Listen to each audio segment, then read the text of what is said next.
You have tried to rest. You have slept. You have taken naps. You have stayed in bed on weekends. And still, you wake up tired. Maybe you have even learned to practice self-care. You take baths. You light candles. You try to slow down, and it helps a little, but the exhaustion never fully goes away. You are not lazy. You are not failing at rest. You are exhausted in ways that sleep cannot fix. This is one of the most common and most misunderstood experiences of complex trauma survivors. The chronic fatigue that no amount of rest seems to touch. The feeling of running on empty even when you have not done anything. Research shows that trauma survivors often experience profound fatigue that is not solely physical. It is emotional, mental, social, sensory, creative, and even spiritual. And until you address all of these types of rest, you will continue to feel depleted. Dr. Saundra Dalton-Smith, author of the book Sacred Rest, identified 7 distinct types of rest that every person needs to feel truly rejuvenated. For trauma survivors, these are not luxuries, they are necessities. If that sentence lands somewhere deep inside you, please hit like and subscribe. Let's walk through this together. Before we explore the 7 types of rest, we need to understand something important. You do not have just one energy tank, you have several. There is physical energy, the energy you use to move your body, to work, to exercise. There is emotional energy, the energy you use to feel, to grieve, to process anger, to experience joy, to offer empathy. This is a real expenditure, it takes real fuel. There is intellectual energy. The brain uses about 1/3 of the calories you burn each day. Thinking hard, solving problems, making decisions, all of it drains a specific tank. There is also the energy of being in survival mode. When your nervous system is constantly on alert, constantly scanning for danger, constantly braced for impact, that takes an enormous amount of energy. This is why trauma survivors are so often exhausted. Your body is working overtime even when you are sitting still. And here is something we often overlook. Even doing good things takes energy.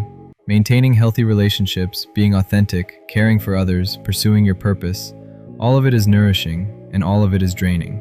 When you practice self-care, you might fill your physical tank with a nap or a bath, but your emotional tank is still empty. Your intellectual tank is still depleted. Your nervous system tank is still running on fumes. So you feel somewhat rested, but never truly rejuvenated. To heal, you need to fill all of the tanks. The first type of rest is physical rest. This is the rest we most readily recognize. It includes both passive and active forms. Passive physical rest is sleep and napping. But for sleep to be truly restorative, you need periods of deep, quality sleep, not just fragmented dozing. Active physical rest includes things like massage, yoga, stretching, a leisurely walk, or engaging in a relaxing hobby. These activities help your body release tension and recover. Signs that your physical tank is low include constant fatigue, body aches, and relying on caffeine just to function. The second type of rest is mental rest. This is rest for your brain. When you have been thinking too hard, when you have had information overload, when you are struggling to make decisions because your brain feels foggy, you need mental rest. Short mental breaks throughout the day are essential. Get up and walk around. Step away from the screen. Let your brain relax. Journaling can also provide mental rest. Dump everything out of your brain onto paper. Your fears, your plans, the decisions you have been avoiding.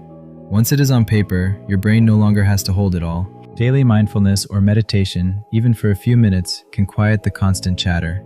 And boundaries around technology, like turning off notifications and not checking work emails in the evening, protect your mental energy from being constantly drained. Signs of intellectual fatigue include difficulty concentrating, forgetfulness, brain fog, and trouble making decisions. The third type of rest is emotional rest.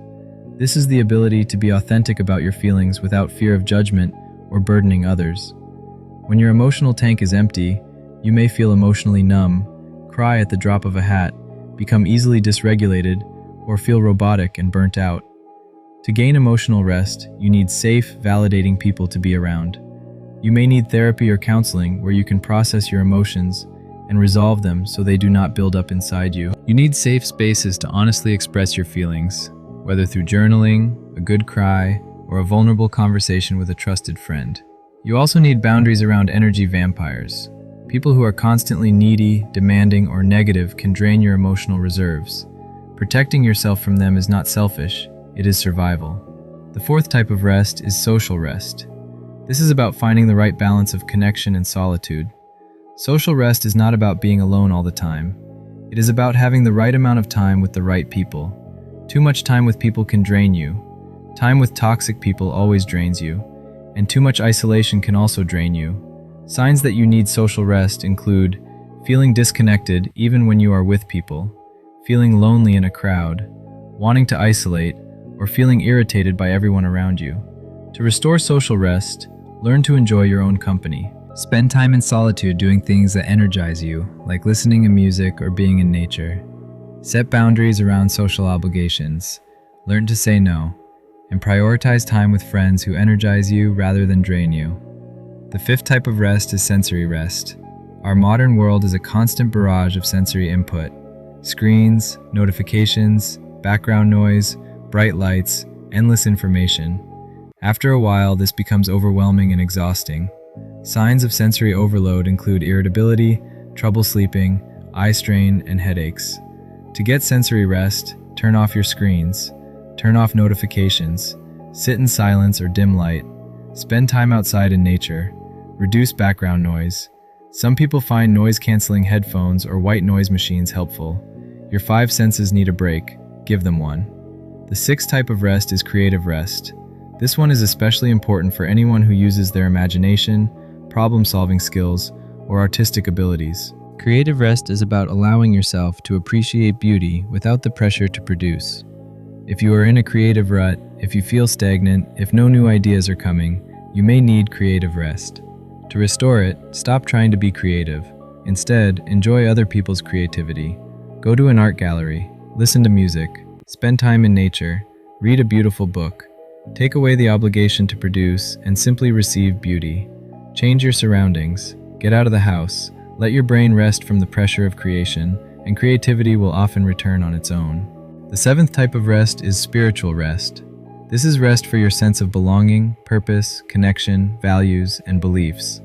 When your spiritual tank is empty, life can feel dull, empty, and meaningless. You may lose motivation and passion. You may ask, what is my purpose? Why am I here?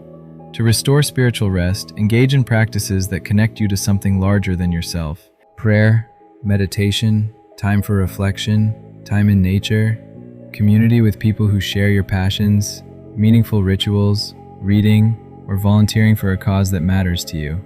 These practices refill the deepest tank. Now here is the most important thing to understand. None of these forms of rest work unless four conditions are met. First, you have to be in safety. As long as you feel in danger or fear, your sympathetic nervous system is activated, and rest can only happen when you are in your parasympathetic nervous system. Safety is not a luxury, it is a prerequisite for rest. Second, rest requires connection to something healthy. Connection is the gas hose that fills the tank. Nature, beauty, art, safe people, meaningful activities. You have to connect to the right things. Third, rest requires boundaries. You have to disconnect from what is unhealthy. Disconnect from toxic people, from draining activities, from the constant demands that take energy without giving anything back. And fourth, rest requires meaningful connection at a deep level. Connection to yourself, to another person, to something greater. Rest is not just about stopping activity. Rest is about connection. Here is what we want you to hear, really hear. You are not lazy. You are exhausted in ways that sleep cannot fix. And that exhaustion is not your fault. It is the legacy of a nervous system that has been working overtime for years, sometimes decades. Healing does not mean pushing through the fatigue. It means learning to rest in all the ways you need: physical, mental, emotional, social, sensory, creative, and spiritual. Not all at once. Slowly, gently, with compassion. You deserve to feel restored. You deserve to feel alive. And you can start today with one small type of rest. One small act of listening to what your body and mind actually need. If you are ready to go deeper into how complex trauma shapes your life, we have videos that walk you through the next steps. Why suppressed anger explodes, and how complex trauma shapes your life. We will link them in the description and in the comments below. Drop a comment if this resonated. Share what came up for you. What type of rest have you been neglecting? And if you have not already, please subscribe for more compassionate, trauma-informed content. You are not lazy. You are exhausted in ways that need different kinds of rest, and you are worth the time it takes to find them.